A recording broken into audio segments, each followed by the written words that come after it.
há 2 semanas atrás, eu tinha realizado formação com os coordenadores pedagógicos do ensino médio. Naquele período, eu tinha os resultados da avaliação diagnóstica do ensino médio, então, a partir daí, nós fizemos essa formação de discussão dos dados.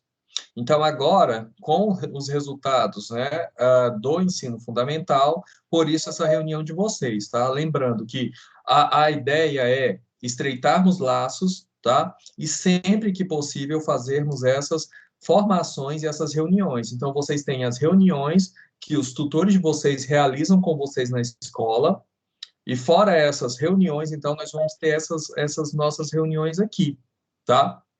Em um dado momento, em uma outra reunião, em uma outra oportunidade, nós vamos fazer roda de conversa. E aí, na roda de conversa, vocês vão conseguir, vocês vão poder falar, tá? Alguém está falando aí que não está conseguindo ouvir. Todos estão conseguindo me ouvir? É importante, né, que todos ouçam. Ótimo, então.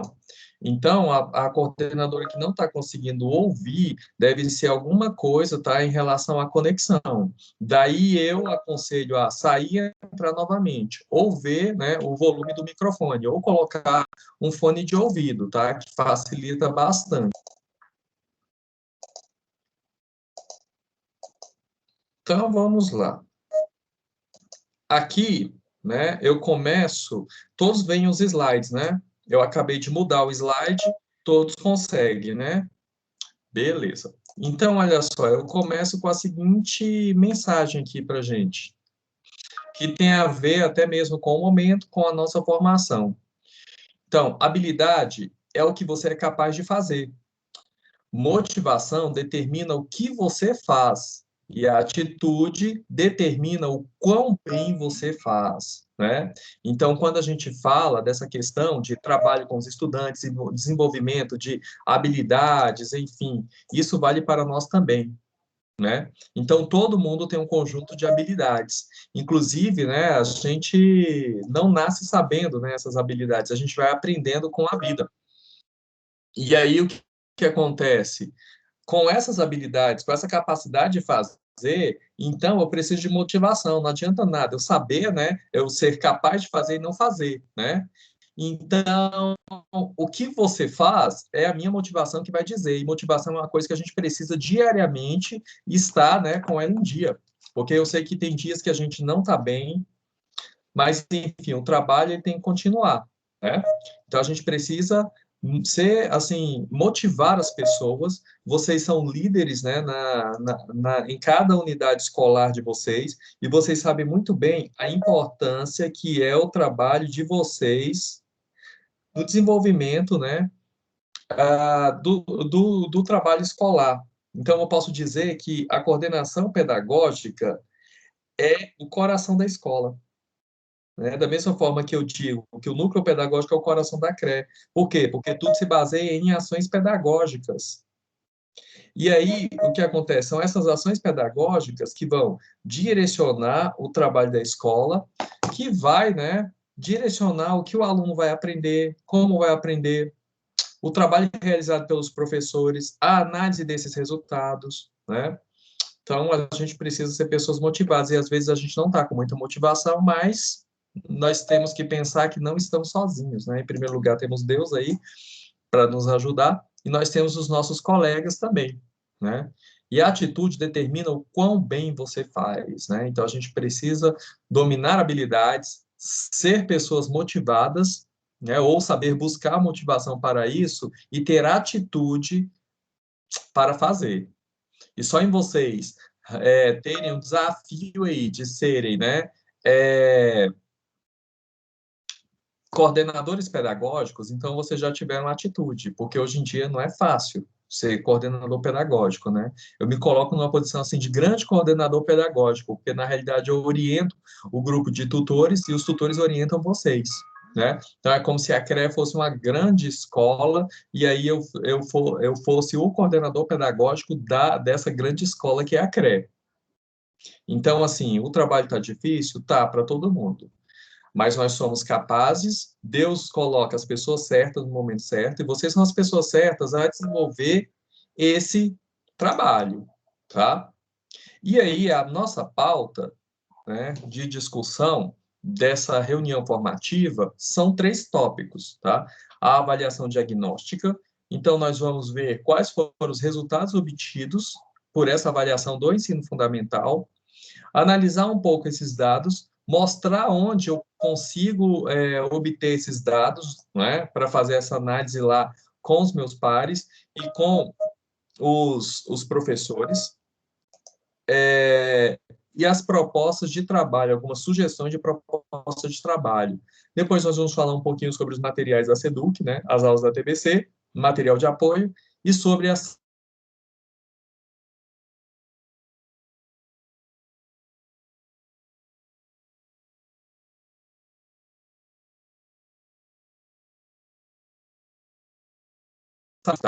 E aí, passando, nós vamos começar então com o tópico avaliação diagnóstica.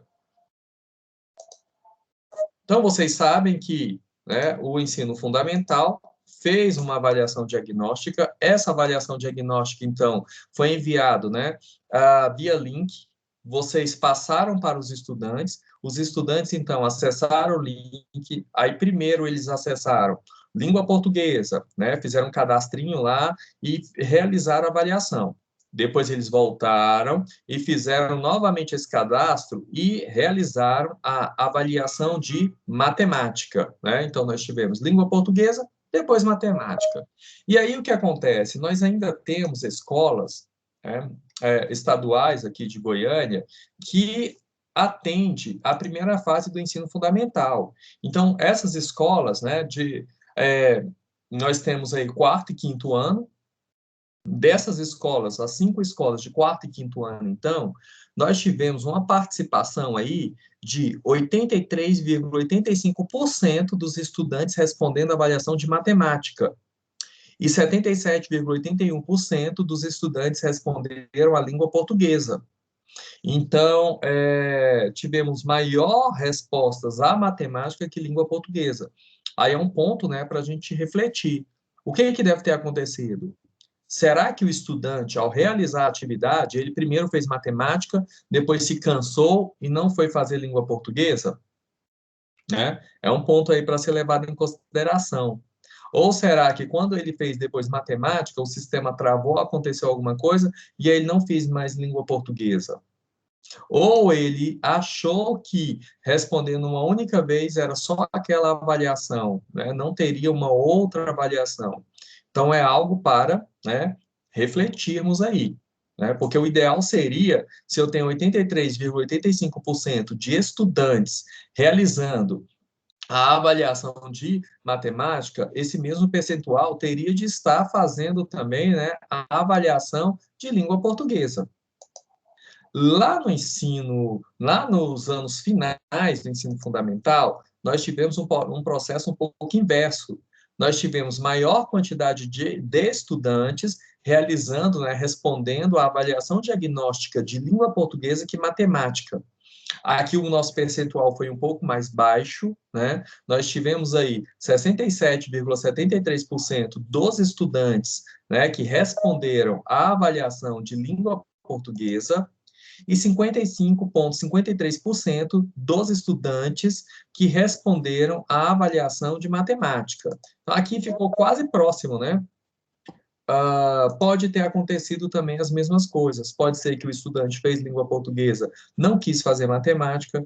Pode ser que o estudante pensou que fazendo uma única vez ele já estaria, era só aquela avaliação diagnóstica, que é um ponto, né, de atenção que a gente precisa, né, dar uma avaliada, até mesmo consultar, né, os estudantes e verificar, né, o que aconteceu, né? Vocês tiveram facilidade em fazer as 2 avaliações? Você só fez uma, duas, por quê? Né? E tem como a gente ver isso, verificar no sistema. Daqui a pouco eu vou mostrar para vocês. Tem como vocês mapearem esses estudantes, tá? Que não fizeram ou que fizeram um componente e não realizaram o outro componente curricular. E aí, desse percentual, nós obtivemos, então, resultados ali, né? E o importante aqui é não analisar somente o resultado por si, né? É analisar quais foram os descritores envolvidos em cada uma daquelas questões e, a partir daí, a gente retomar o que foi feito de trabalho, né? Será que só foi feita aquela lista de material? Será que o professor ele alinhou o descritor que ia ser cobrado com o que ele estava trabalhando em sala? Haja vista que os descritores utilizados lá na avaliação diagnóstica são os descritores que os professores precisam trabalhar naquele período.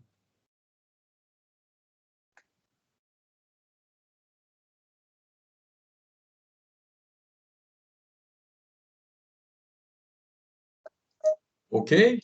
Então, repetindo, eu acho que deu uma travadinha aí. O que eu tenho, tá? Lá na avaliação diagnóstica, o descritor de cada questão daquela é referente ao bimestre em questão, tá? Então, assim, a ideia é fazermos uma diagnose de como esse estudante aprendeu, tá? O que ele aprendeu. A partir daí, nós vamos desenvolver o trabalho de nivelamento com base nesses resultados, tá? Então, a avaliação diagnóstica, ela serve, né, para sabermos como estão esses estudantes, porque às vezes somente o trabalho desenvolvido pelo professor em sala de aula não me dá esses dados. Quando eu tenho algo externo, aí eu consigo contrastar o resultado da escola, o resultado que o professor obteve, né, pelo processo de construção do estudante durante o bimestre, com uma avaliação externa. E aí a gente vê se há coerência pedagógica ou não, né? E realizando isso, aí eu tenho como saber se a minha escola está alinhada com os propósitos da rede, né, da SEDUC ou não, né? Se a gente precisa fazer algum ajuste. E aí, passando os slides, o que acontece aqui, olha, uma das formas de verificar esses resultados é por meio do Goiás 360.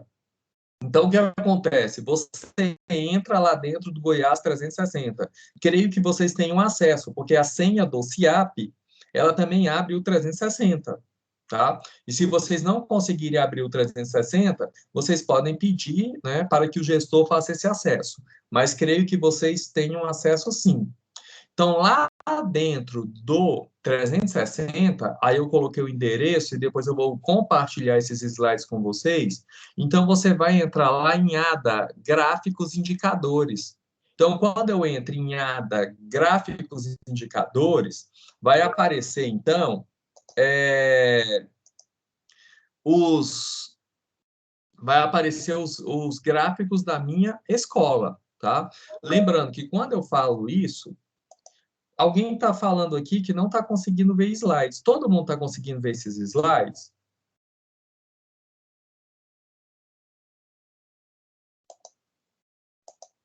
Hein, pessoal? Todos estão conseguindo ver os slides? Tá? Sim, ótimo, então. Então, quem não está conseguindo, saia e entre novamente na sala, ok? Aí vai aparecer esses gráficos. Vocês vão ver que ciências e a área de ciências da natureza e ciências humanas, não vai aparecer nada. Por quê? Porque nós não fizemos avaliação dessas áreas, tá? Então não vai aparecer gráfico mesmo, só vai aparecer língua portuguesa e matemática. O interessante é, vão aparecer os gráficos e vão aparecer os descritores referentes, né, a cada uma das questões. Então eu tenho como trabalhar esses descritores. Mudando aqui, vai aparecer isso, olha. Língua portuguesa do quinto ano, por exemplo. Esse meu dado aqui, tá? É um filtro da CRE. Daí dá para vocês depois pegarem esses resultados aqui e comparar com sua escola e ver se há um alinhamento ou não, né? Se os estudantes da sua escola estão, né, mais avançados que a CRE em geral, ou se eles ainda precisam melhorar em relação aos resultados de todas as escolas da CRE. Então, aqui no quinto ano, em língua portuguesa, aqui nós temos a linha basal, né, de 50%, e aí é claro que se você for pensar na média de 6, aí você eleva nessa linha basal e faz uma nova análise. E aí, nessa linha basal, a gente observa, por exemplo, que lá na minha questão 1, 2, 3, 4, 5, 6, 7,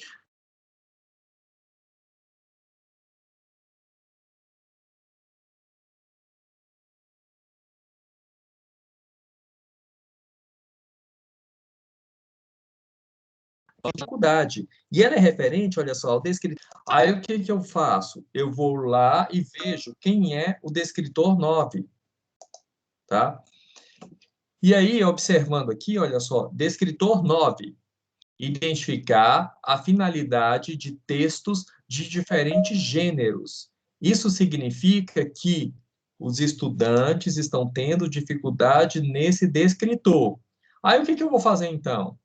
Eu vou lá, né, no DCGO, e lá no DCGO eu vou localizar, né, quais são as habilidades referentes a esse descritor, em que momento isso foi dado, como foi feito esse processo lá de construção, né? E aí eu vou sugerir para o meu professor, então, que faça retomada, certo? Retomada desse descritor.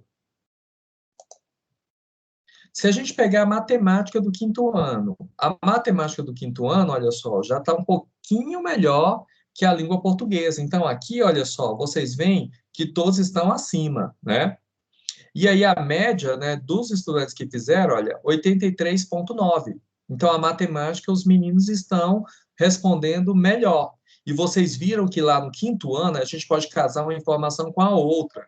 A matemática, nós tivemos maior quantidade de alunos que responderam.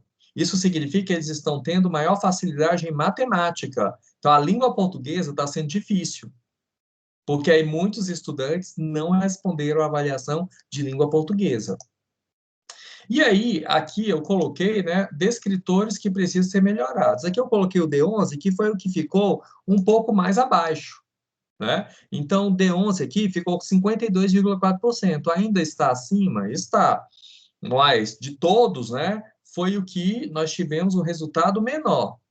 E esse descritor, então, né, que a gente teve 52,4% aí dos estudantes que acertaram, diz o seguinte: resolver problemas envolvendo o cálculo do perímetro de figuras planas desenhadas em malhas quadriculadas. Então, se eu sou o professor do quinto ano, eu vou lá, pego os dados dos meus estudantes do quinto ano, analiso o gráfico, tá? Lembrando que esse gráfico é da CRE. Pode ser que na sua escola a situação seja diferente. Por isso que é importante vocês pegarem o gráfico da escola de vocês e comparar com o gráfico da CRE, do resultado do conjunto de escolas, para vocês até verificarem se o trabalho, né, que está sendo desenvolvido, se ele está em harmonia, em sintonia com as outras unidades, com todas as unidades da CRE ou não.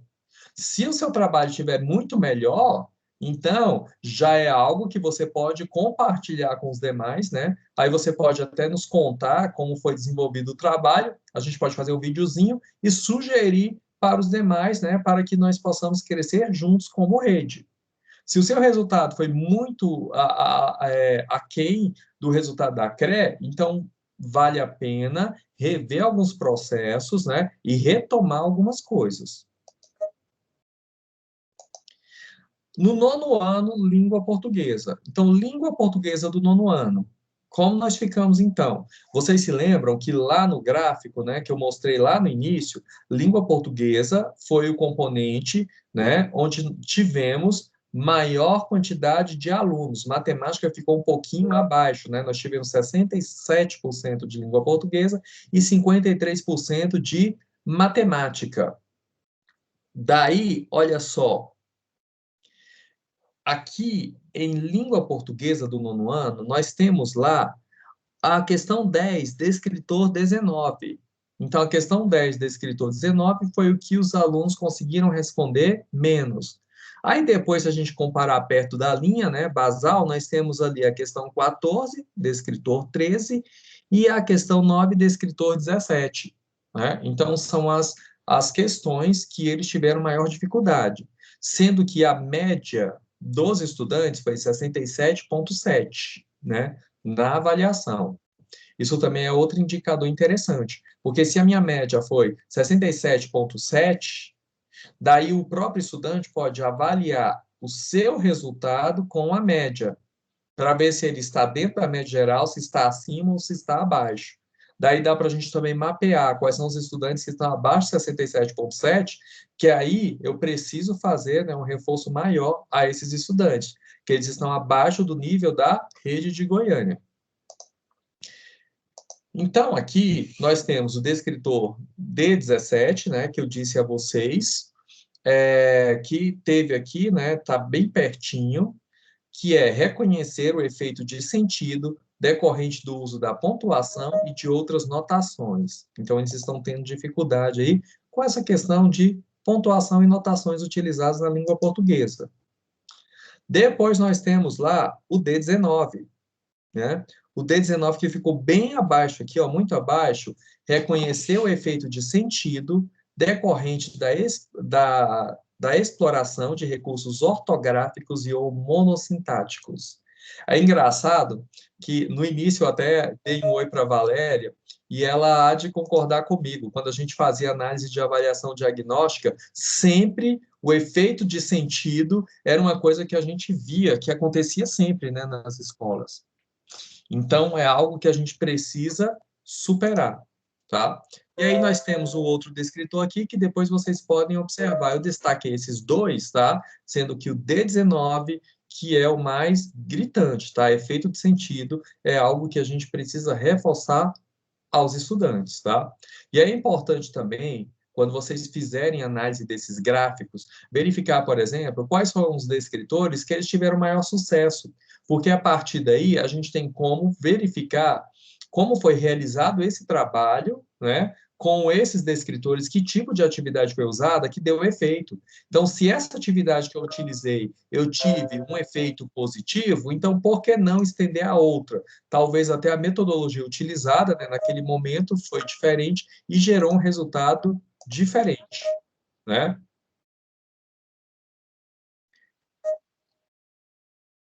Ok? Aí a Valéria até colocou aqui, né? Ensina-se muito a gramática, mas não o efeito de sentido dessa gramática, né? Então, ensinar gramática por gramática, as classes gramaticais, não significa que o aluno vá aprender, né? E aí, verdade, os alunos têm muita dificuldade em acessar. Passando para frente,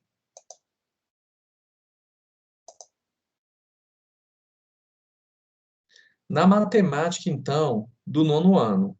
A matemática, nós tivemos um pouquinho menor, né, quase ali de língua portuguesa, e vocês observam, lá no quinto ano, os meninos estavam bem em matemática. Aqui no nono ano, olha só, houve uma coisa aí meio complicada, né? Vários descritores abaixo de 50%. Então, nós tivemos aí D33, D1, D5, D7, né? E a média aqui foi 5,5, ou seja, bem basal, né? Bem basal mesmo. Então, aqui a gente vai precisar realizar, né? Pensar em propostas aí mais pontuais em relação ao ensino de matemática. E é interessante, pessoal, o seguinte, que antes lá da pandemia, não sei se vocês se lembram dos resultados lá de Saego, enfim, nós tínhamos crescido em matemática, mais que língua portuguesa. E aqui a diagnóstica está mostrando um decréscimo.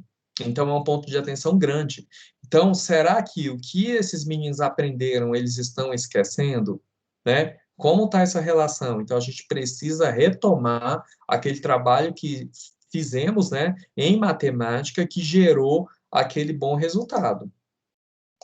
Então, aqui nos descritores que precisam ser melhorados, nós temos aqui o D33, que nós tivemos 26,5%, né, de acertos, que é identificar uma equação ou inequação do primeiro grau que expressa um problema.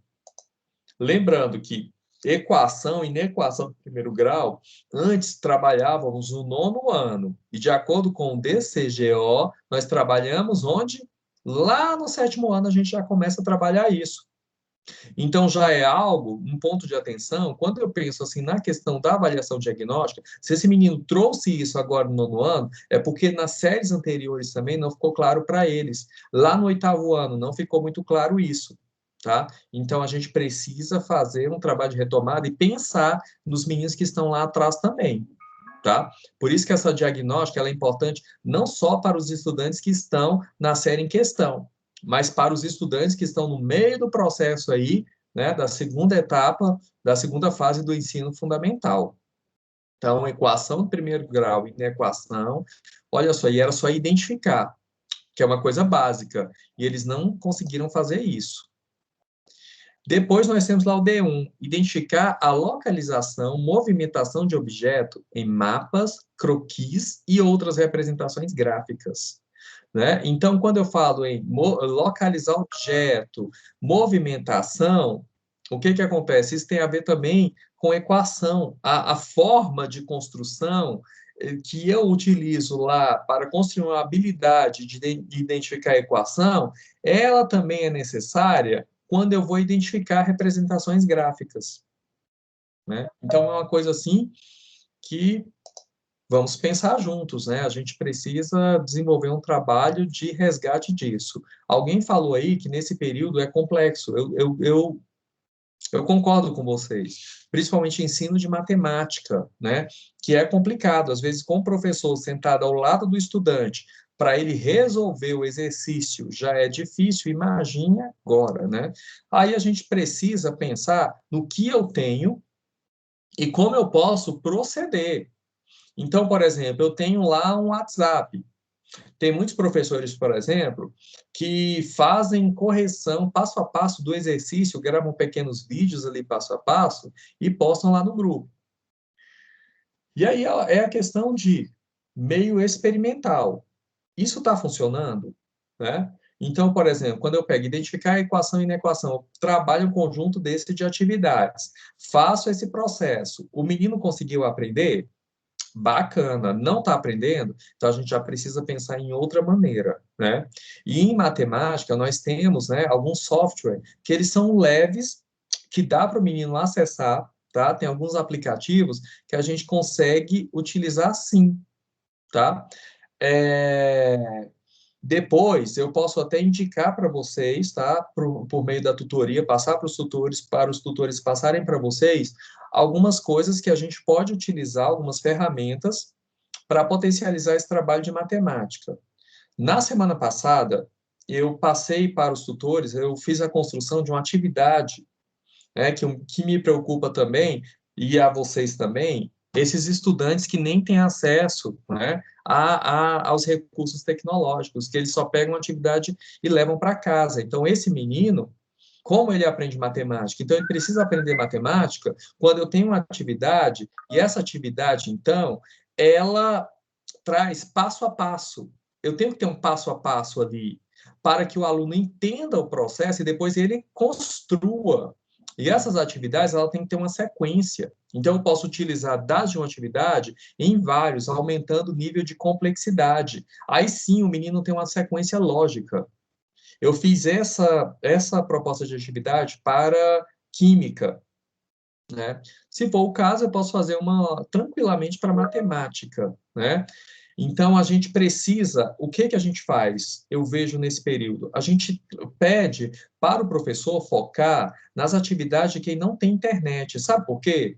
Porque se eu ter internet em casa, não significa que eu estou prestando atenção nas aulas.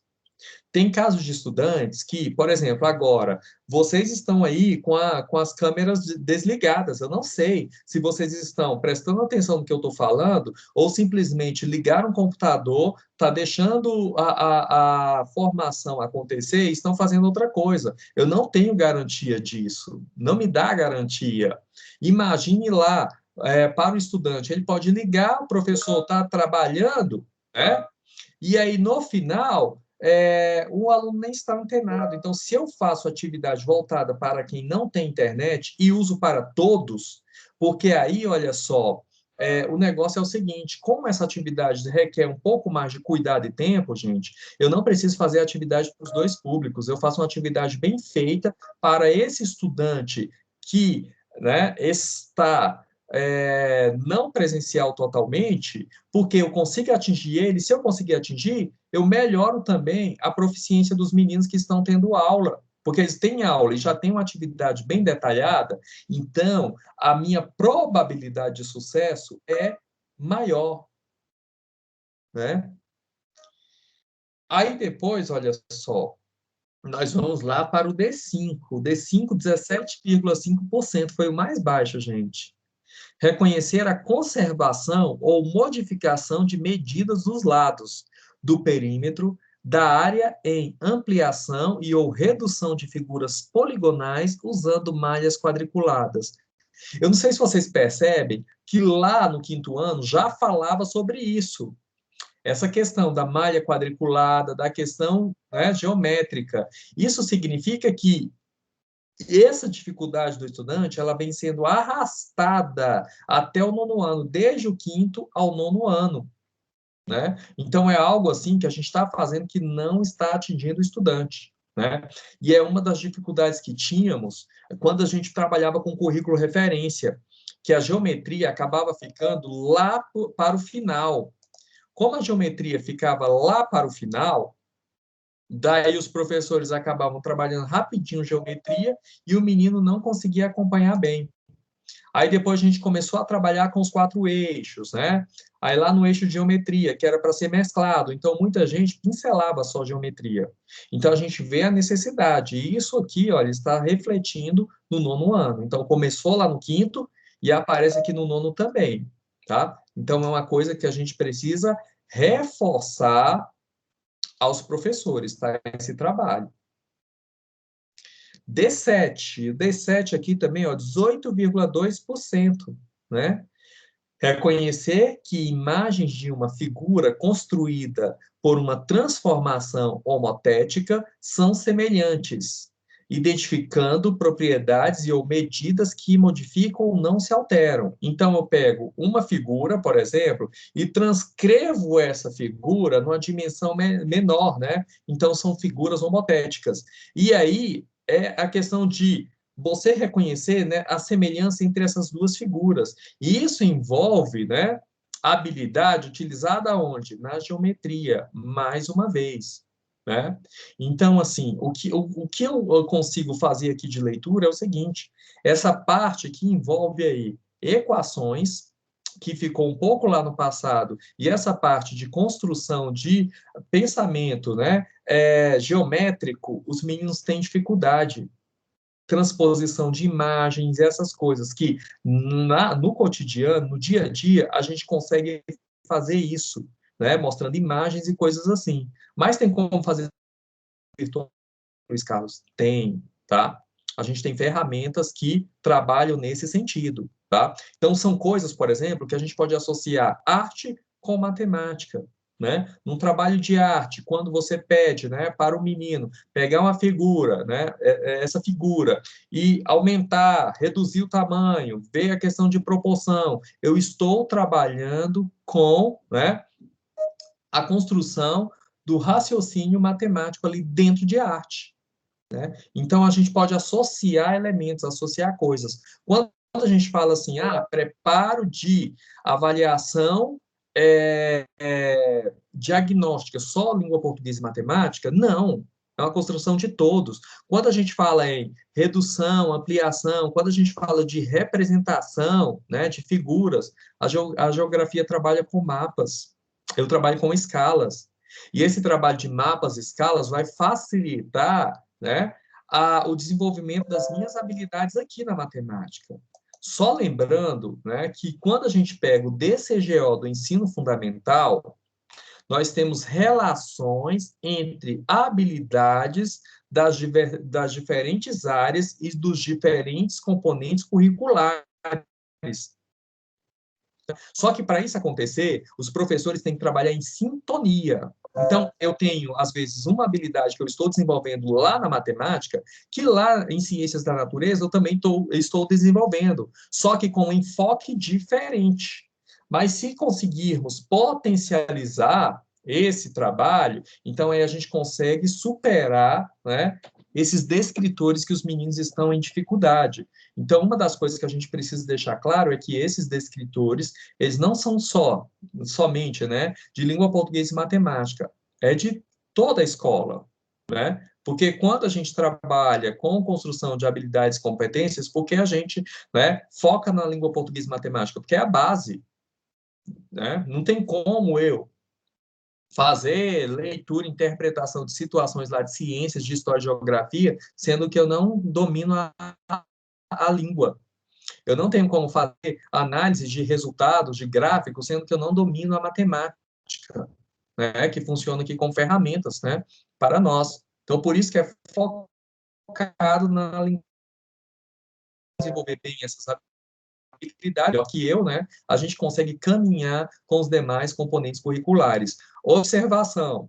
Aqui, nós trabalhamos com diagnóstico de língua portuguesa e matemática, mas lá na escola, vocês podem, né, orientar os professores a trabalharem também com avaliações diagnósticas de outras áreas. Então, a escola pode organizar uma avaliação diagnóstica de ciências, de ciência da natureza, uma avaliação diagnóstica de ciências sociais, né? Ah, ciências humanas e sociais aplicadas. Lá no CEPI, né, eu tenho vários coordenadores aqui de CEPI, lá a gente já tem essa dinâmica, né? Nós já temos as avaliações de bloco, nós já temos os simulados que trabalham nesse sentido. Agora, nas escolas parciais, a gente precisa crescer nesse sentido, de também fazer das outras áreas, para a gente entender se essas áreas estão comungando e caminhando junto. Que a ideia é um contribuir com o outro, né, no desenvolvimento das competências, sobretudo das 10 competências gerais da BNCC. E aí, passando aqui para frente, isso mesmo. Passando aqui para frente, lá no CIAP, eu não tenho acesso ao 360, Luiz Carlos, eu quero acessar via CIAP. Então, lá no CIAP, quando você entra, lá tem relatórios. Dentro de relatórios, olha só, aparece lá para nós proficiência média, avaliação, consulta de desempenho do aluno, né, na avaliação, consulta de desempenho dos ciclos, né, na avaliação. Aí, nos ciclos, são os nossos bimestres, tá? Acertos por descritor da CRE, então você tem como saber como foi a CRE. Você tem os acertos por descritor da sua escola e os acertos por alternativa. E o legal é o seguinte, é porque você tem ali, né, os acertos da turma, você tem acertos da escola e por estudante. Então, a gente tem como mapear os estudantes e saber quais foram, né, os itens que eles acertaram e os itens, né, que eles erraram. Aí dá para mapear, dá para você visualizar uma turma com a outra, que turma saiu bem, ou não. Às vezes você tem dois professores diferentes, então a gente tem como comparar esses resultados. Dá para fazer várias leituras. Aí, olha só, quando eu entro lá em acertos por descritor, quando eu entro lá no CIAP em acerto por descritor, vai aparecer lá para mim, ó, grupo amostral. Aí eu vou colocar não amostral, percentual, tá? Porque o percentual vai aparecer porcentagens para mim. Eu acho bacana trabalhar com porcentagens. Mas pode ser por valor absoluto também, tá? Aí, tipo de avaliação, aqui vocês vão colocar, né? Avaliação foco, né? Na aprendizagem. Tá? Então, aparecem alternativas. A alternativa de vocês é foco na aprendizagem. Se vocês colocarem outras coisas, não vai aparecer, ok? Aí, CRE Goiânia, aí você vai, né, preenchendo município, escola, ano, o período, a composição, fundamental ou médio, a série e a disciplina. E aí você clica em visualizar e ele traz esses resultados. Aqui, olha só, uma das coisas que aparece é o relatório de percentual de acertos por descritor. Aqui, a gente tem como ver, por exemplo, no estado de Goiás, qual foi o percentual de cada questão do escritor. A gente tem como ver a CRE, como a CRE Goiânia teve esses resultados, e a sua escola, como sua, aí município, escola, tá? Aí tem como saber como sua escola obteve esses resultados. Aqui no caso de município, é porque você tem alguns lugares, por exemplo, se eu pegar Aparecida, em Aparecida engloba Aparecida, Senador Canedo e adjacências. Aqui em Goiânia é Goiânia.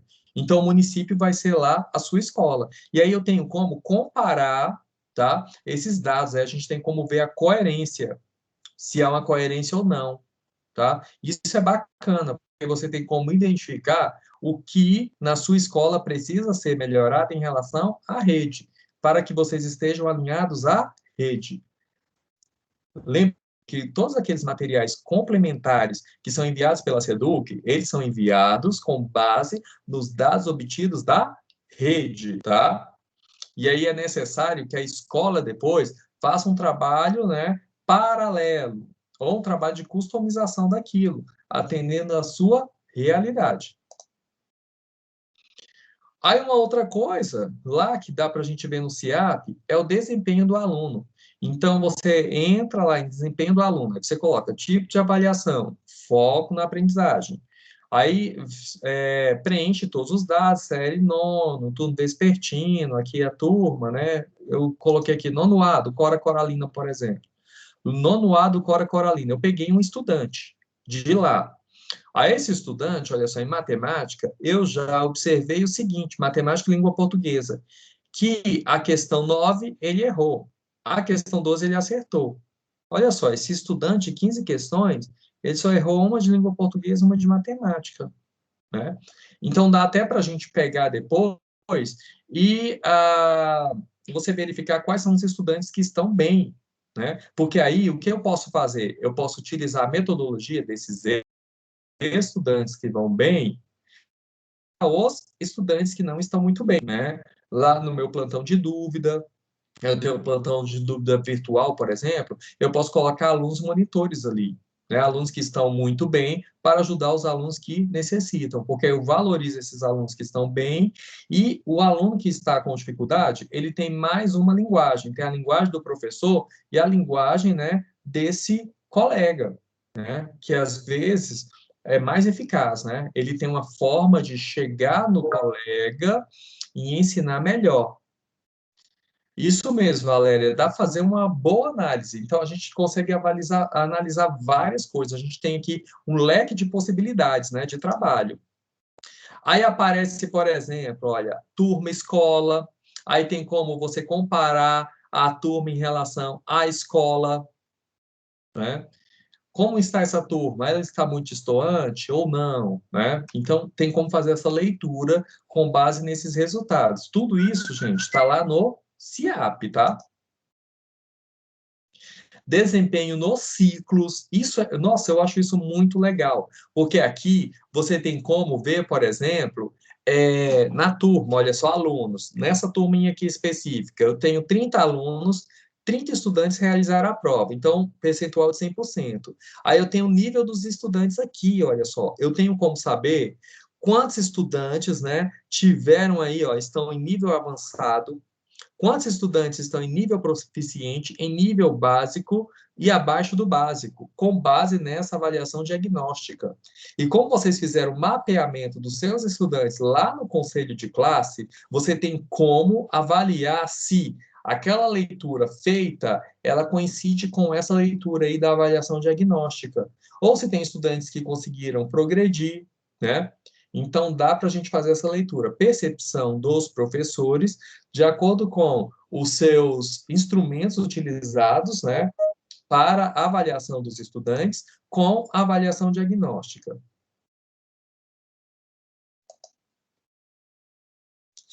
Aí, beleza, a gente tem esse conjunto de resultados, né?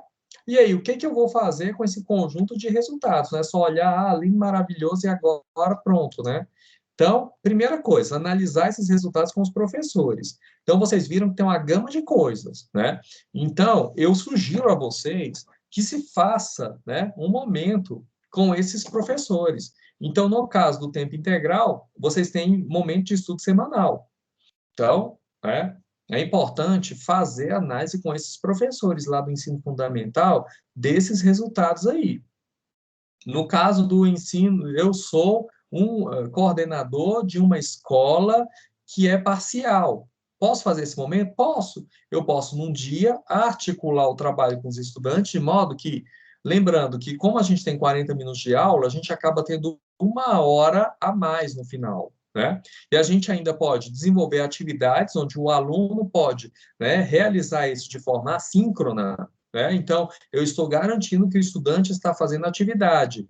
E nesse momento, né, no finalzinho, sei lá, nos 2 últimos horários, ou o último horário mais essa hora a mais, fazer essa análise dos resultados com os professores, porque não dá para a gente só caminhar, gerar resultados sem analisar esses resultados. Né? Haja vista que vocês já receberam a lista, né, de atividades para a próxima avaliação diagnóstica. Nós já temos data da próxima avaliação diagnóstica, então a gente precisa fazer leitura dessa para que o professor depois, né, ele sabendo fazer essa leitura, ele faça a leitura com os próximos dados.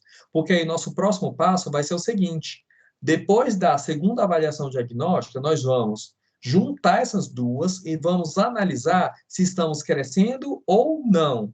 Onde nós conseguimos crescer, onde ainda nós precisamos avançar.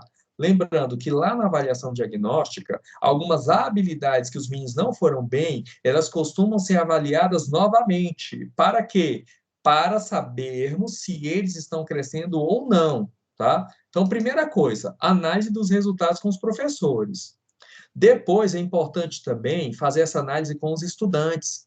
Daí, essa análise com os estudantes, ou o professor de língua portuguesa e matemática faz na sua aula, ou você, juntamente com esses professores, propicia um momento da aula para analisar esses resultados com eles.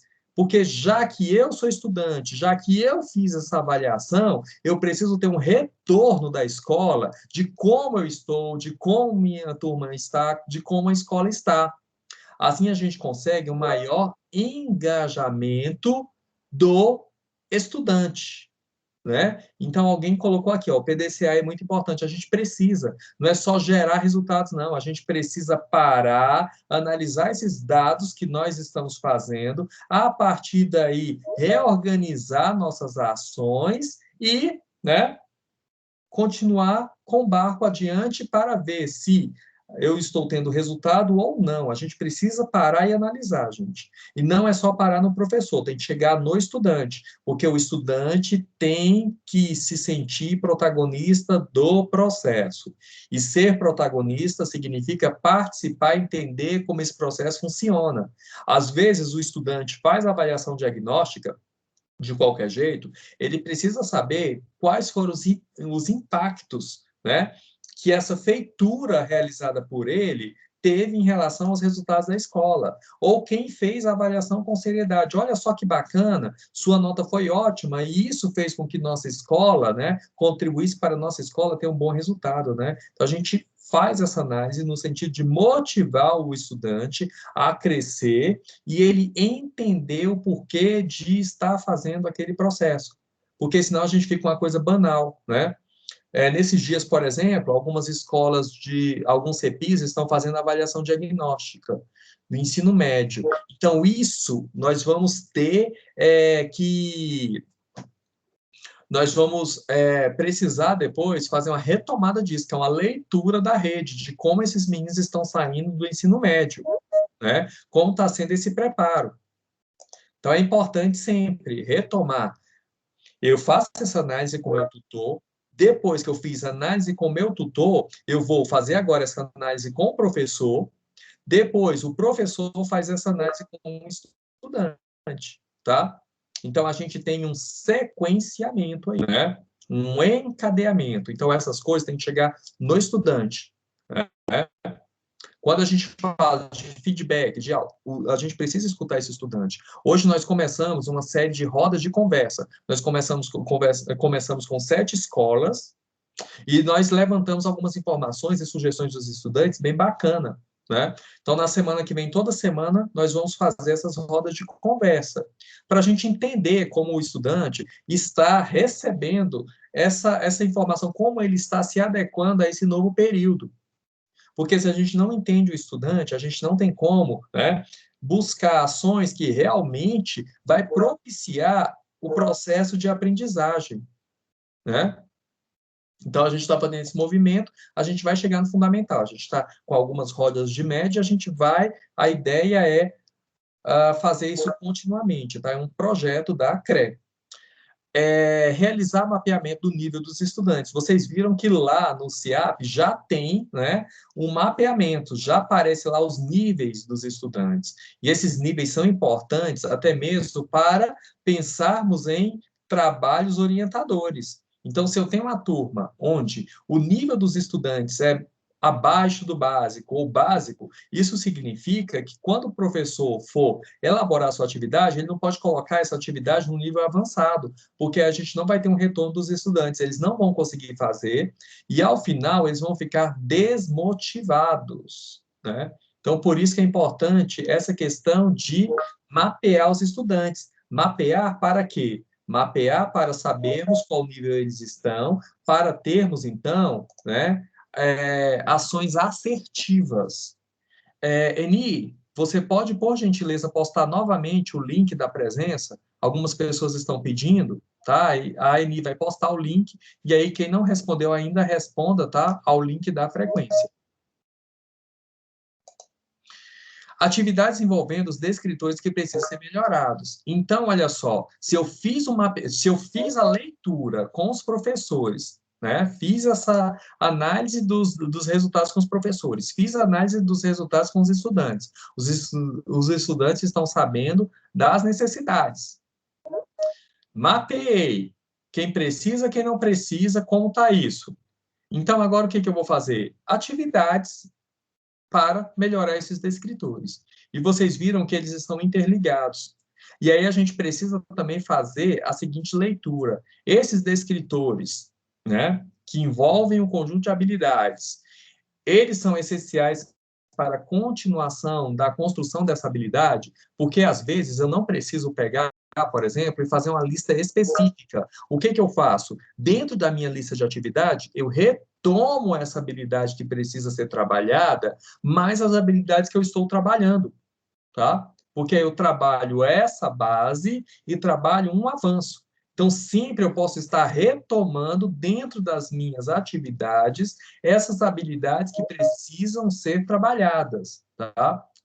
Isso é importante colocar aqui, porque às vezes o professor pensa que ele vai ter que construir um instrumento à parte, vai ter que fazer mais coisas. O trabalho dobrado não é trabalho dobrado, é a questão de customização do que ele está fazendo, tá?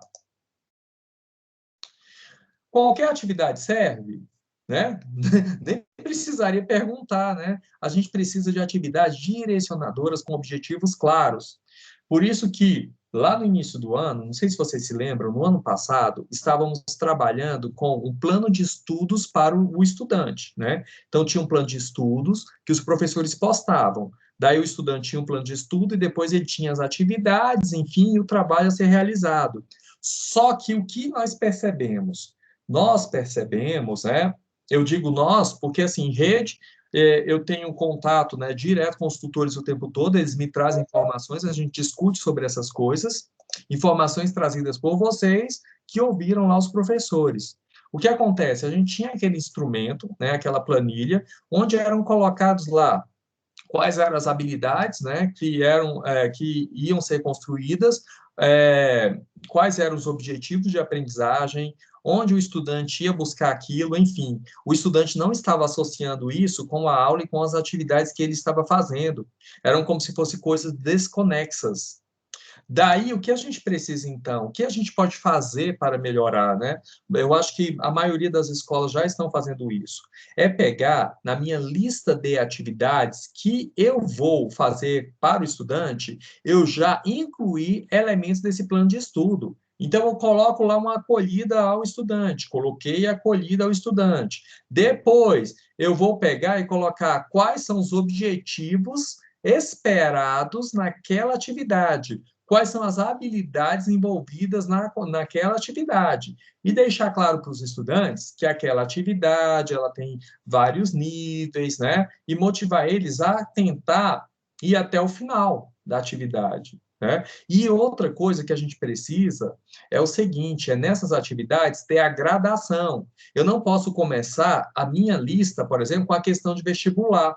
De repente eu pego uma questão lá de vestibular, eu vi uma questão do ITA, aí eu vou e jogo lá numa lista de exercícios de equação. O estudante já está com dúvida em equação. Eu jogo uma atividade dessa, ele já não vai querer fazer de jeito nenhum. Ele já vai falar, nossa, isso aqui está muito difícil, não consigo não.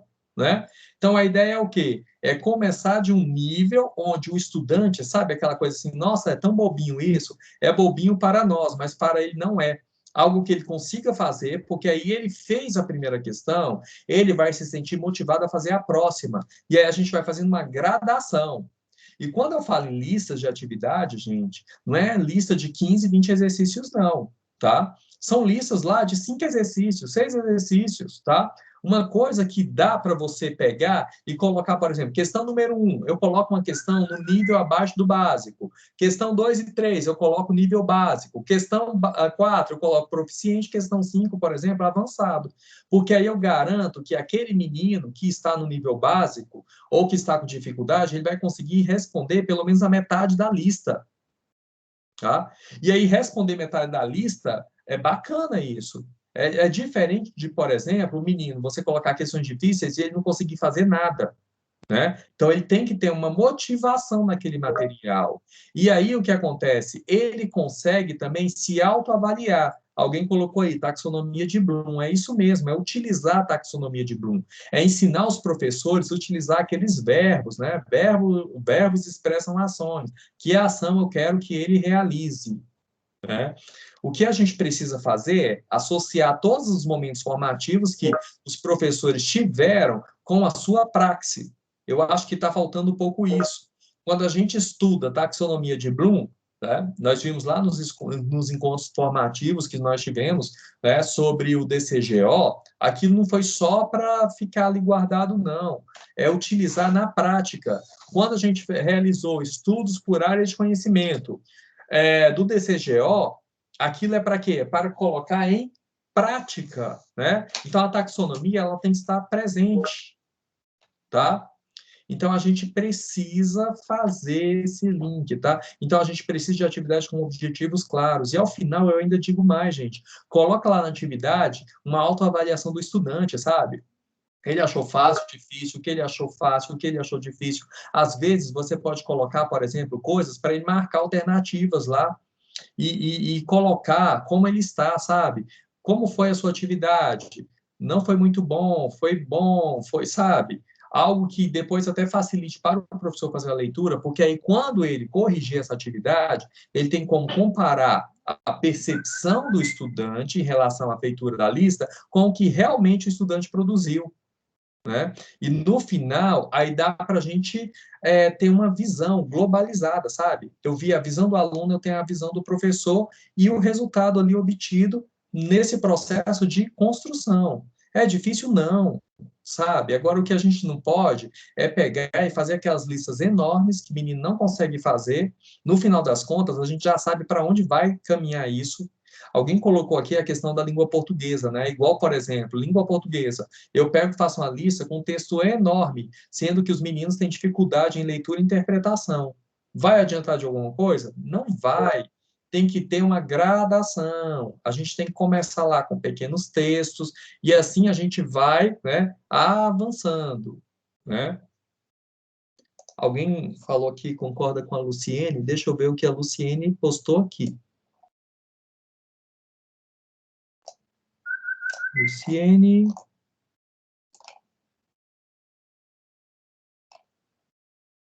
Bem, eu não consegui localizar o que a Luciene colocou aqui.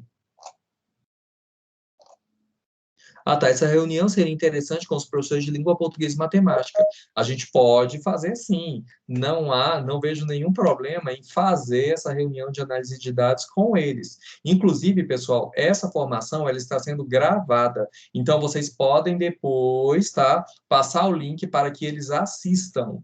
É importante eles assistirem, já que eles estão desenvolvendo esse trabalho, tá? Então, vocês podem compartilhar essa reunião com eles. E depois, né, a gravação. Depois, se houver necessidade de uma roda de conversa ou algo assim, a gente faz com tranquilidade, tá? Níveis de gradação, como eu já disse, né, é importante fazer isso. Abertura ao estudante para autoavaliação, a gente precisa disso. Não tem como a gente ouvir só um lado, né? E uma das coisas que a gente precisa avançar, pessoal, é que muitos professores, às vezes, estão, assim, muitas escolas estão com dificuldade, que é o seguinte: cabe, né, a nós, por exemplo, vocês, eu não, hoje eu estou em casa, aqui em teletrabalho, mas eu estou quase a semana toda lá na CRE, trabalhando presencialmente. Muitos de vocês estão indo às escolas, porque assim, não tem como a gente desenvolver um trabalho de alinhamento com o gestor, eu estando em casa e o gestor lá. Então, em algum momento, eu preciso estar lá, eu preciso verificar como se dá esse processo, quem está pegando essas atividades, da mesma forma que o professor. Quando a gente coloca o professor em teletrabalho, em casa, ministrando as aulas, mas esse professor, ele precisa pegar a atividade do estudante na escola e precisa corrigir. Não tem como eu pegar e avaliar o estudante. O estudante fez 3 atividades, vou dar nota 3, fez 5, vou dar nota 5. E eu não saber o que realmente ele está construindo, qual é o nível desse estudante, qual é o impacto do meu trabalho. Então, há necessidade sim, tá? Então, uma coisa é o professor estar na escola, cumprindo seu horário lá e ministrando as aulas na escola. Outra coisa é o professor ir na escola e pegar a atividade e corrigir. Ah, eu estou com medo de levar essa atividade para casa. Tira a foto e leve e corrige, né? Então, a gente tem que garantir isso, gente. Não tem como, não existe isso. De não ter, inclusive, nós tivemos reunião há 2 semanas atrás, a professora Edicleia, vários departamentos da CRE, e nós reforçamos, né, essa questão de que é imprescindível que o professor vá na escola pegar a atividade e corrigir? Sim, ele precisa corrigir, e isso é inerente à função dele. Ninguém está pedindo nada a mais. E fora que essas atividades, quando chegam na escola, elas ficam alguns dias lá, né, paradas para evitar infecção, né? Desculpa, contaminação, evitar a contaminação. Então, depois de alguns dias, ele pode tranquilamente corrigir. Ah, não quero levar para minha casa. Ele senta num cantinho lá na escola e vai corrigir, tá? Mas ele precisa fazer a correção dessas atividades. Por isso que essas atividades, elas não precisam ser extremamente longas. Por quê? Porque é extremamente longa, ele vai corrigir tudo? Não vai. Então, tem que fazer uma coisa que realmente avalie o estudante consiga fazer e ele consiga corrigir. E aí, quando a gente fala lá da questão das avaliações, então nós temos um cronograma de avaliação. Então, a primeira avaliação do ensino fundamental foi dia 29 de março. Aí vocês se lembram que foi disponibilizado um link, e esse link, então, os estudantes, né, acessaram, preencheram, eles preencheram 2 vezes, né? Uma para a língua portuguesa, outra matemática. Vai continuar o link, tá? Ensino médio, alguém, no ensino médio lá ouvi isso ou aquilo. Tá, ensino médio é uma coisa fundamental, vai continuar o mesmo procedimento, tá? Vai ter o link, vocês vão passar para os estudantes, e os estudantes, então, vão acessar e vão fazer a avaliação. E aí, quando eu tiver, né, os dados lá do número de estudantes, quem fez ou não fez, eu compartilho, né, com os tutores que compartilham com vocês. Então, a próxima avaliação é dia 12 de maio. Então, nós estamos no dia 5, né? Creio eu que vocês já estejam trabalhando com as atividades, ou já trabalharam com as atividades, né, referentes a essa próxima diagnóstica. Então, ela vai acontecer dia 12 de maio. Depois nós vamos ter outra 24 de junho. Então, no total, são 5 simulados. Então, só nesse primeiro semestre, nós teremos 3 simulados, tá? Aí, depois que tiver a avaliação do dia 12 de maio, que gerarem os resultados, Aí nós vamos fazer uma nova reunião, só que essa reunião de formativa, nós vamos comparar resultados, tá? Nós vamos pegar a avaliação do dia 29, que é essa que eu estou compartilhando agora com vocês, com essa do dia 12 de maio. Aí nós vamos fazer leituras disso, certo? E essas interpretações de modo que vocês possam fazer depois com suas equipes, tá? Aí nós passamos agora para um outro tópico, né, que são os materiais da SEDUC. Então, o que acontece? Nós temos vários materiais propostos pela SEDUC.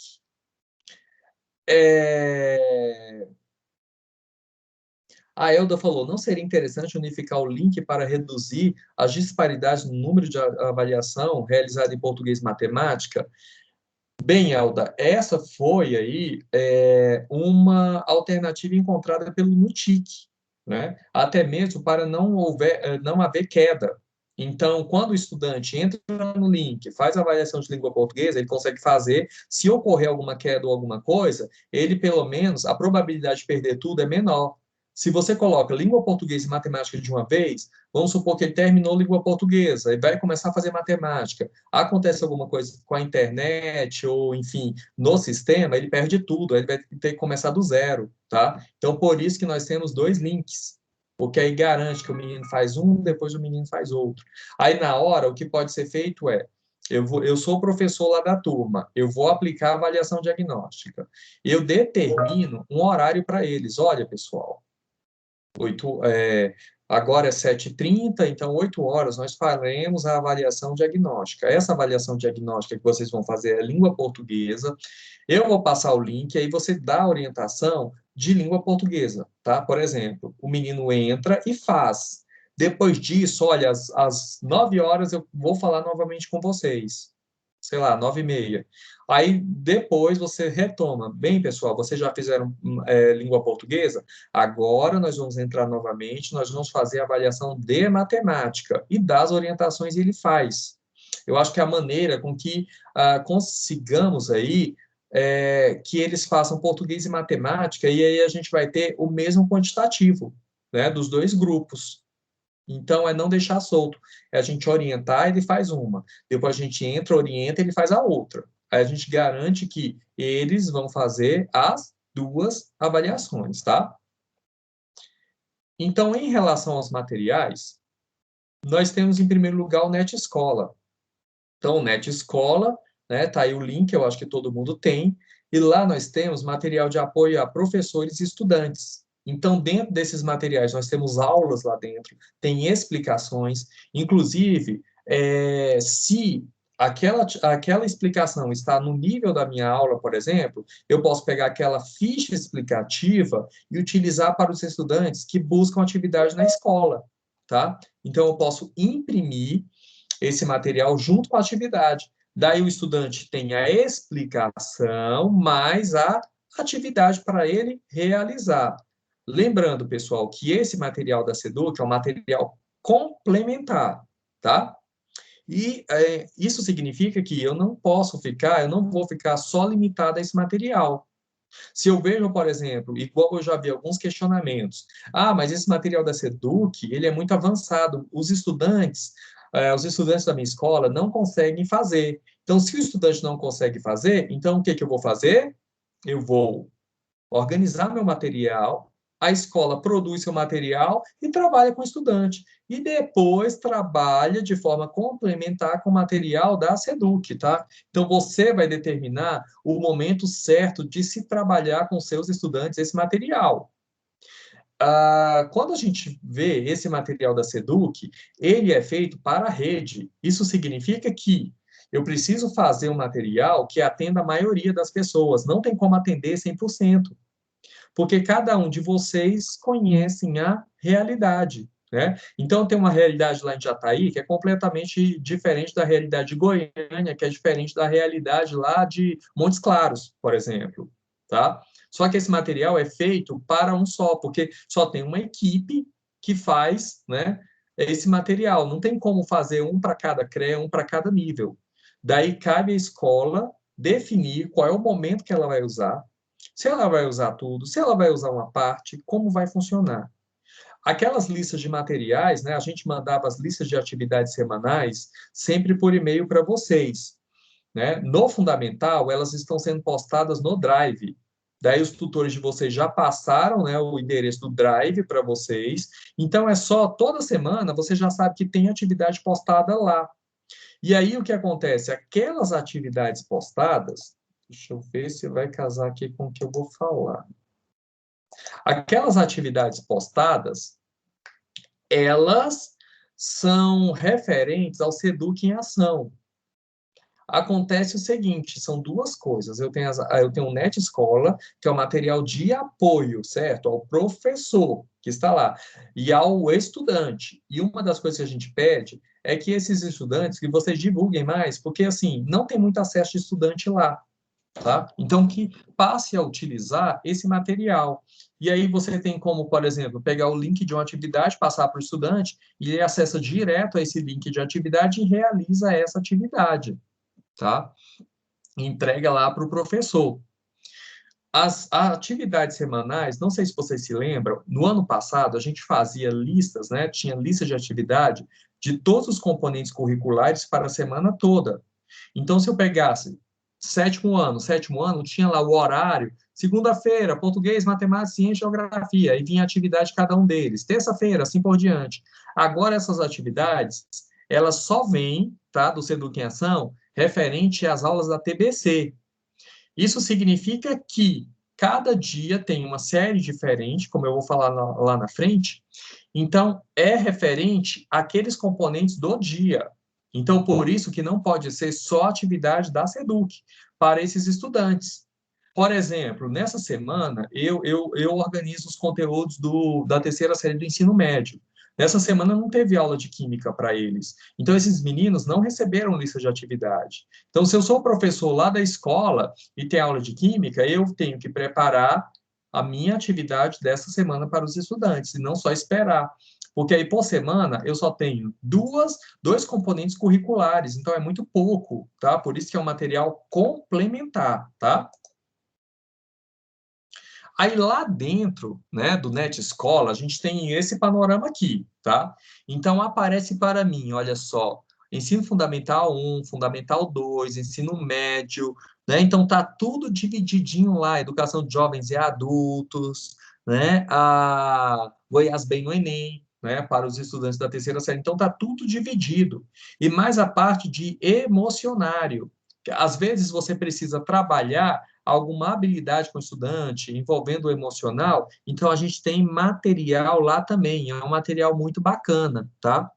E aí nós temos material de apoio, sites de conteúdo, dicas de estudo em casa e um Fale Conosco. Então, essas dicas de estudo em casa, às vezes, por exemplo, eu sou professor de estudo orientado, eu preciso dar orientação para o estudante, eu estou sem... não me vem nada em mente, então eu posso ir lá, né, no Net Escola, que lá tem material de dica de estudo que eu posso trabalhar com os estudantes na minha aula, por exemplo, de estudo orientado, tá? É claro que qualquer professor pode trabalhar, né, com dicas de estudo em casa, com os estudantes, tá? Então é isso que eu tenho lá no portal Net Escola, tá? Então no Net Escola tem vários textos, vários materiais. Então, eu tenho o portal Net Escola com essas atividades e eu tenho o Drive, que são postadas as atividades referentes ao Seduc em Ação, tá? Então, são duas coisas diferentes, tá, pessoal? Aí, olha só, se eu entrar, por exemplo, no ensino fundamental, anos finais, cliquei lá, o que que vai aparecer para mim, tá? Então, olha só, aqui eu tenho arte, então, aulas de dança, aulas de artes visuais, aulas de música, aulas de teatro, geografia, ciências da natureza, e assim vai, tá? Então, tem um conjunto de aulas lá dentro. Então, o professor tem como, né, utilizar essa aula para melhorar, né, a sua atividade, ou colocar como complementar, ou utilizar essa aula como ponto de partida para a aula dele, tá? Aqui alguém colocou, Romilton, Luiz, é necessário melhorar a tecnologia das avaliações. É muito chato para a coordenação apresentar erros, depois a coordenação precisa colocar todas as questões do Forms, inserir todo no sistema. Isso aconteceu, Romilton, lá no ensino médio, no ensino fundamental não aconteceu não, tá? A gente não teve que colocar informes, não. O ensino fundamental, ele foi lá, o link, e os meninos responderam direto, não teve problema nenhum, não, tá? O que a gente faz é o seguinte, aqueles estudantes que não têm acesso à internet, a escola tem duas possibilidades. Eu tenho escolas, por exemplo, que os meninos, quando vão buscar o kit, já deixam um computador lá e o menino senta e faz a atividade, faz a avaliação, né? E a outra alternativa é entregar impressa para o estudante faz, devolve, e aí a escola insere no sistema, tá? Lá no médio teve problemas realmente, que são coisas que o ensino médio vai resolver, tá? Porque nós tínhamos uma logística do fundamental e foi utilizada essa logística para ampliar para o médio. E aí o impacto lá nos dados, enfim, na rede, não foi positivo. Por isso que nós tivemos esse pequeno problema, mas na próxima avaliação do ensino médio, tá, eles vão ajustar e resolver essa situação, ok? No Fundamental dia 12, gente, vocês podem ficar tranquilos, tá? Vai ter o link, vai acontecer bacana, tá? Do jeito que acontecer, os meninos vão conseguir fazer. Só os casos dos estudantes que não têm acesso à internet, que aí a gente precisa imprimir atividade, né, para entregar para eles fazerem, ou disponibilizar um local aberto lá na escola, com computador para ele fazer na escola. Tem escola, por exemplo, que disponibilizaram tablets, aqueles tablets antigos, formataram, e aí o menino vai lá, eles passam um tablet para o aluno e o aluno faz a avaliação. Tem algumas escolas fazendo isso. Aí é claro que cada um sabe da sua realidade e das suas possibilidades, né? Ó, alguém falou aqui que fez dessa forma, né? Então, são possibilidades que a gente abre aí. E aí nós temos, né, o Seduc em Ação. No Seduc em Ação, então, nós temos o link lá no YouTube, então todas as aulas da TBC, né, elas são postadas no canal do YouTube. Então, o menino que perdeu, ele pode utilizar lá. Professor que quer retomar alguma coisa, que tem uma aula lá do Seduc em Ação, ele pode entrar no canal do YouTube. Né? Lembrando que as aulas são das 14h30 às 15 horas, né? E, assim, as atividades estão no Drive, né?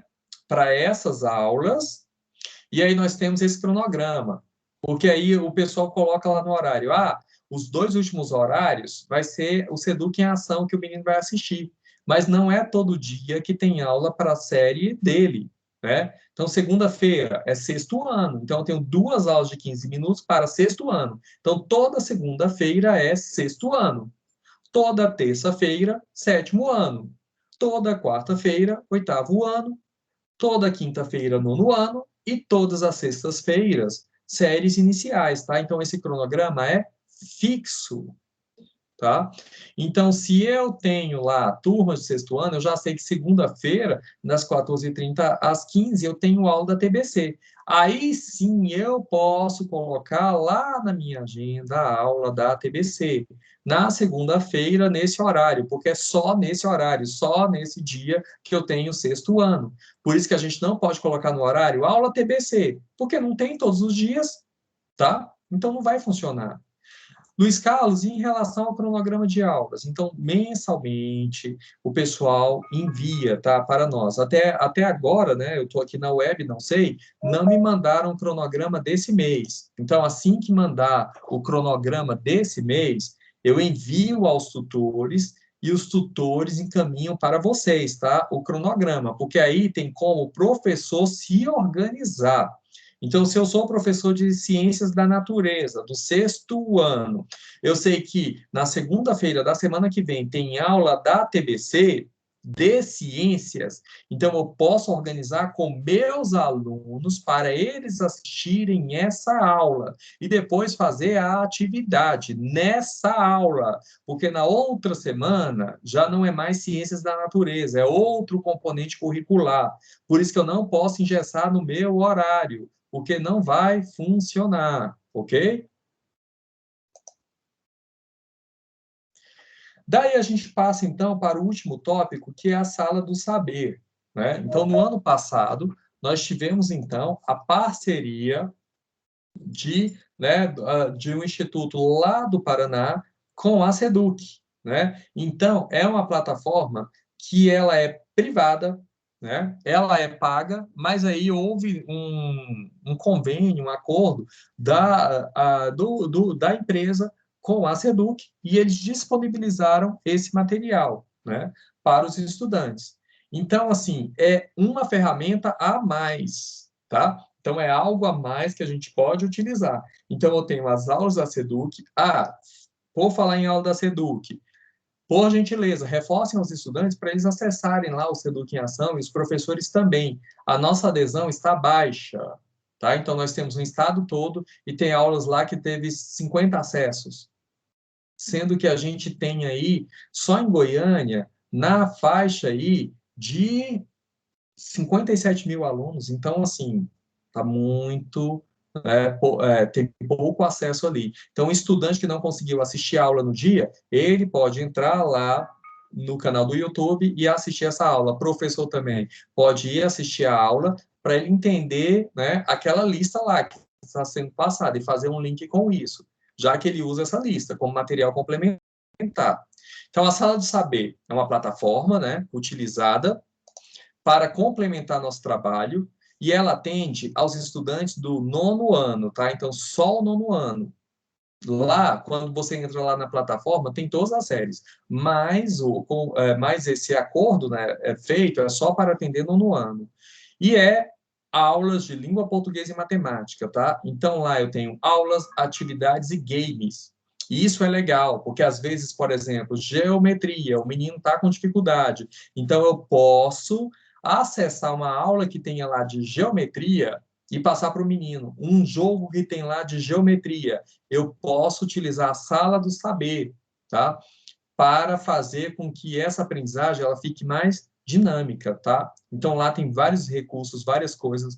É muito interessante, tá? E aí, é o seguinte, nas escolas, nós mandamos para 18, só que nós pedimos e agora vai chegar as outras chaves. Então, nós vamos ter chaves de acesso para estudantes e professores, tá? E é importante também, interessante, que o coordenador também acesse para vocês conhecerem, né, a plataforma e até trabalhar depois na orientação. Tá? Então, aqui, o link, né? Muita gente estava entrando em saladesaber.com.br, quando chegava lá, ia acessar e aparecia um valor, tá? É por quê? Porque estava entrando errado. Então, quando vocês receberem as chaves de acesso, quem já recebeu, tá? A chave de acesso está lá na escola, então presta atenção nisso. Quem não recebeu ainda vai fazer certinho. Então, olha só, o link que nós vamos passar para os estudantes, né, fazerem esse cadastro, então é necessário fazer um cadastro, tá? Então, eles vão entrar lá em saladosaber.com.br/activate. Então, quando eles colocam Activate, vai aparecer essa janelinha aí, que eu fiz um recorte para vocês verem. Então, apareceu essa janela, tá certo. Não apareceu, tá errado. E nessa janela, aparece lá uma barrinha, não sei se vocês veem aí em cinza, com o final verde. Ali eles vão colocar a chave. Então, eles vão pegar a chave, que é um número. Aí é importante você, coordenador, fazer uma divisão dessas chaves. Então, eu tenho um no ano, já coloca o nome de cada aluno por chave. E aí você divide por turma, entrega para o professor passar para o aluno, porque é uma chave por aluno. E aí, para você ter o controle disso, é bom colocar o nome de cada estudante para cada chave. Então, o estudante vai pegar essa chave de acesso e vai colocar aí no sistema. Quando ele colocar, aí sim vai aparecer um cadastro para ele. E ele vai fazer esse cadastro, tá? E aí, lá está pedindo e-mail. Precisa de e-mail? Precisa de e-mail, tá? Por quê? Porque eles perceberam que, por exemplo, um estudante esqueceu a senha ou algo assim para entrar no saque, eles mandam a senha para um e-mail. Então, precisa de um e-mail, porque onde vai mandar essa senha, né? Então, já orientem os estudantes a fazerem um e-mail. Creio que a maioria dos estudantes tem um e-mail, né, hoje em dia. E aí, acessei. Alguém está perguntando aqui, o acesso como coordenador pedagógico à Sala de Saber me permite saber quais são os alunos que conseguiram acessar a plataforma? Na verdade, Iolene, você vai pedir depois para os professores, tá? Perguntar para o aluno na aula quem conseguiu acessar a Sala de Saber. Aí vocês vão tendo um retorno, porque eu não tenho aqui um acesso assim uma visualização como coordenador, domínios, sabe, diferentes. Eu tenho um único domínio aqui. Não tem um domínio específico para coordenador, não, tá? Daí é importante fazer essa sondagem. Você conseguiu, não conseguiu? Cada professor, né, o padrinho de turma ou o tutor dos estudantes fazer essa sondagem, tá? Se conseguiu ou não. Lembrando que não tem que colocar espaço, tá? Então a senha é do jeito que tá, sem espaços. Muitos tiveram senha invalidada, e aí, quando eu uso uma vez a senha, se eu uso errado essa chave, ela pode ser invalidada. Aí a gente vai ter que pedir outra e isso demora, tá? Por isso que tem que fazer certinho. Aqui eu coloquei alguns esclarecimentos. Então, ó, todos os cadastros realizados no ano de 2020 não, foram cancelados. Então, quem tinha acesso à sala de saber no ano passado, esquece, tá? É um novo cadastro que vai ser feito porque a plataforma modificou, tá? As chaves de acesso foram enviadas no dia 29 e 30 de março para as CREs. Então, a gente recebeu um quantitativo de chaves, nós já encaminhamos para essas escolas. As escolas que não receberam ainda, à medida que formos recebendo, a gente vai encaminhando para vocês, tá? Ao usar a chave de acesso, cuidado para não colocar espaços, tá? Então, colocou espaço, vai invalidar a chave, ela não vai funcionar. Daí ele vai voltar e tentar fazer novamente, tá? Então, a ideia é não coloque espaço. É a chave direta. Quando o estudante não tiver documento CPF e RG, pode usar o do responsável. Caso tenha algum irmão, pode utilizar de outro responsável, tá? Então, ninguém tem lá, eu não tenho CPF, não tenho RG, a minha casa tem 3 pessoas. Então, ele cadastra 3 responsáveis diferentes, tá? Na plataforma. Caso não tenha CPF ou RG, tá? Aí ele usa de alguém lá da casa. São 2 estudantes. 2 estudantes não têm CPF, RG, um usa o dado do pai, o outro usa o dado da mãe. Daí é importante perguntar para eles antes se eles têm isso, né? Se não tiver, já orientar para eles pegarem dos pais, para eles não cometerem, né, de acessar a plataforma, entrar com a chave de acesso, de repente pede o dado, ele não tem. E aí, como ele vai fazer? Às vezes o pai está trabalhando, ele não consegue pegar isso logo. Então, já para ele ter esse dado em mão. Ao entrar com a chave de acesso, existem 2 espaços, um para entrar e outro para cadastrar. Então, o estudante ou professor deve preencher os dados no espaço de cadastrar, não é entrar, tá? Então, eles vão em cadastrar e eles vão fazer seu cadastro. Cuidado ao preencher os dados, principalmente no e-mail, porque é comum trocar, digitar vírgula no lugar de ponto. Então, cuidado com isso, né? Às vezes a gente pega lá, sei lá, meu e-mail é luiz.manso@sedu, que aí eu coloco luiz,manso e cadastro isso, vai dar errado, né? Não vai chegar o e-mail para ele nunca. Então, né? Fazer essa observação para o aluno, para o professor, para ele ter cuidado quando ele for informar o e-mail dele, tá? Porque qualquer coisa, o único acesso do pessoal da plataforma com o professor ou estudante ou você coordenador é por meio do e-mail, tá?